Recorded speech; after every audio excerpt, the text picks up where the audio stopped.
Basically, this is what has happened. Sophie Cunningham's sister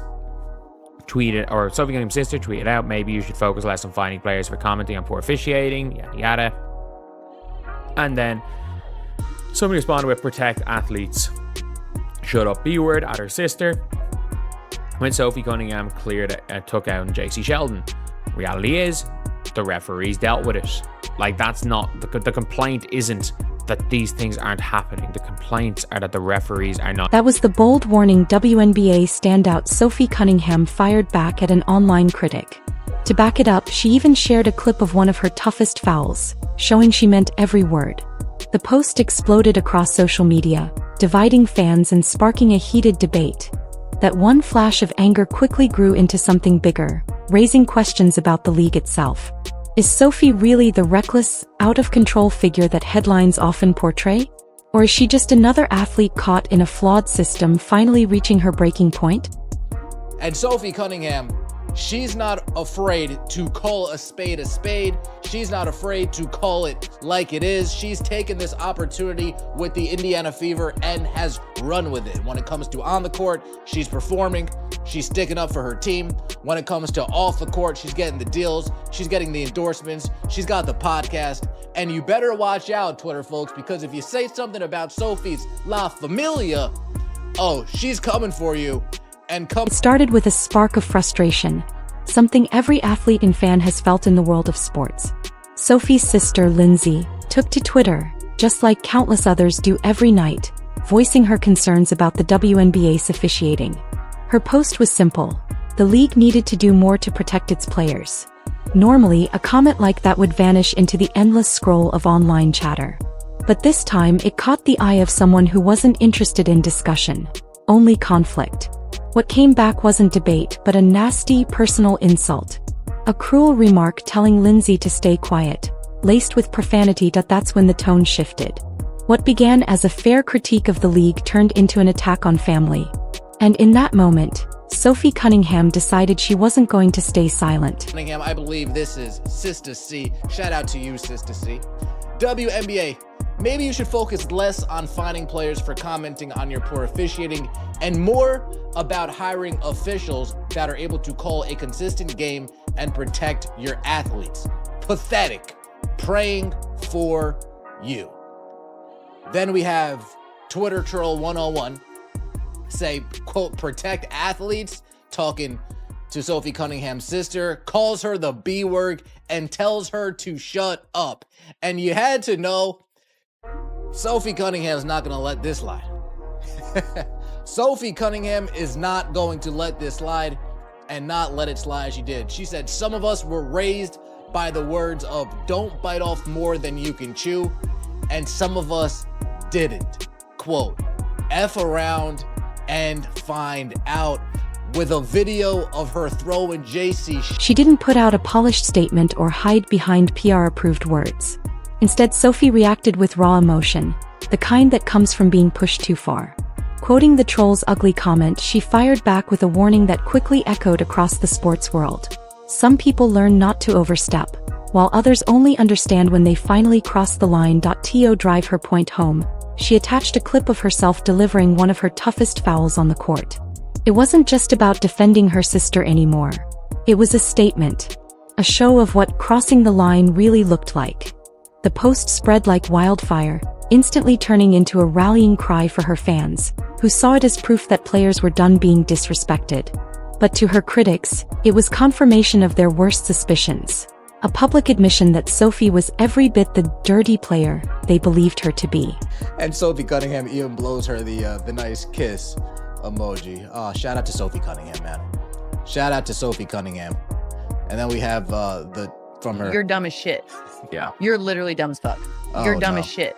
Yeah. You're literally dumb as fuck. To really grasp the fire behind that tweet, you have to rewind to the moment the spark was first lit. It came during a tense matchup with the Dallas Wings, a sequence that would soon be replayed, slowed down, and dissected like a courtroom case. In the middle of the chaos, Sophie got tangled up with Wings guard JC Sheldon. A shove, a clash, and a burst of physical contact sent Sheldon crashing onto the hardwood. The whistle cut through the noise, the game froze, and suddenly the spotlight was on the referees. They gathered around the monitor, reviewing the play from every possible angle. But outside the huddle, fans and commentators had already made up their minds. And when the lead referee finally announced Sophie's ejection, the arena exploded, her critics seeing it as overdue punishment, a verdict they'd been waiting for. There's an entire thread of Bria Hartley committing dirty plays, and Bria Hartley has not been chucked out for most of them. For the majority of the dirty stuff Bria Hartley's done, she's not been chucked out. Sophie Cunningham rightfully got chucked for this. She got chucked for this. Anytime Sophie Cunningham does something that is technical foul worthy, she gets a technical foul. That is the referees doing their job. The referees doing their job is not preventing anything happening. The referees doing their job is making sure they call the right things and that they stop any complete escalation. The only thing the referees did wrong was allow Marina Mabrey to stay on the floor. JC Sheldon should have been, the reality is that JC Sheldon and Marina Mabrey, JC Sheldon should have been given a flagrant foul, and Marina Mabrey should have been ejected. Within minutes, the footage was everywhere. Social media turned into a courtroom with Sophie in the middle as the accused. The clip was used as evidence, painted as undeniable proof that she was reckless and out of control. The narrative took shape fast. Sophie was a menace, a liability, a player who couldn't keep her composure. For many new fans just discovering the WNBA, this was their very first impression of her. And the dirty player label stuck almost instantly. But what most people didn't see was the bigger picture. The tension that had been building for years and a much larger problem lurking beneath the surface. The truth is, Sophie Cunningham has long carried the reputation of being one of the league's toughest enforcers. She's the type of player every coach wants on their side and every opponent dreads. She sets bruising screens, battles for rebounds, and uses her 6 feet 1 inch frame to impose herself physically.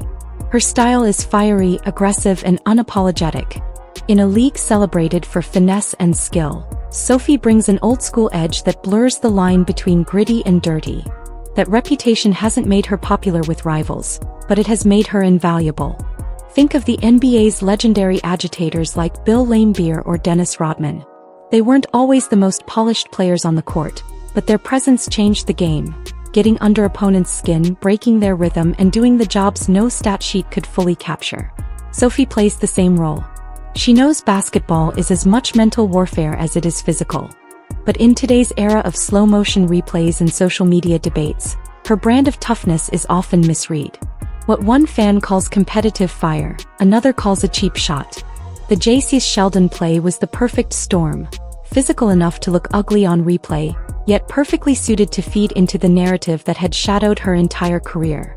While Sophie was being cast as the villain, another story started bubbling up. Fans and even fellow players began pointing out the league's dirty little secret. Officiating in the WNBA is wildly inconsistent. Comparisons spread quickly. Many pointed to Bria Hartley, whose physical plays, like the notorious hair pull on Angel Reese or undercutting shooters in midair, often earned her little more than minor penalties. Plays that could have caused serious injuries were brushed aside, while Sophie was tossed from a game for a shove tied to live basketball action. The contrast was glaring. To many, it wasn't just a missed call. It was proof of a system where reputation shapes punishment more than the rulebook. Sophie's viral tweet wasn't just defending her sister. It was calling out the league itself. Lost in the noise is her actual skill. Labeling her a goon overlooks the fact that Sophie is one of the most efficient offensive players in the league. Advanced stats back it up. She consistently ranks among the leaders in true shooting percentage. For the Indiana Fever, her role is vital. With Caitlin Clark commanding attention, Sophie's three-point shooting forces defenses to stretch, creating space for Clark to attack and dish. Without Sophie's spacing, defenses could simply collapse on Clark every trip down the floor. This isn't just about toughness, it's about basketball IQ and impact. Coaches and teammates know it, even if critics don't. But to really understand why this one incident became national news, you have to look at the Caitlin Clark effect. Clark's arrival has transformed the WNBA, bringing record-breaking viewership, sold-out arenas, and unprecedented media attention. With that spotlight, every foul, every tweet, and every fiery moment is magnified. What might have been a small story a few years ago exploded into a full-blown controversy. In this new landscape, players who are used to anonymity are suddenly being judged by millions of casual viewers who may not know their style or history. That's what made Sophie's clapback different. She wasn't just answering a troll. She did it in front of the largest audience the WNBA has ever had. And in the process, she became both the symbol of the league's growing pains and one of its most polarizing figures. In the end, Sophie Cunningham is a paradox. She's the villain fans love to hate and the competitor her team can't afford to lose. She's both a product of flawed officiating and a raw personality that brings life to the league. The WNBA wants a polished, family-friendly image, but the truth is sports thrive on rivalries, drama, and personalities that don't fit neatly in the box. Controversy drives conversation. Conversation drives attention. And attention keeps the league growing. Sophie's fiery spirit, both on the court and online, ensures she remains at the center of that conversation. Whether she's hitting clutch shots or lighting up Twitter, she's unpredictable, authentic, and impossible to ignore. So the question lingers. Is she the scapegoat for a league struggling with its flaws? Or is she exactly the kind of unapologetic star needed to capture the world's attention? One thing's for certain. Sophie Cunningham has made sure you won't forget her.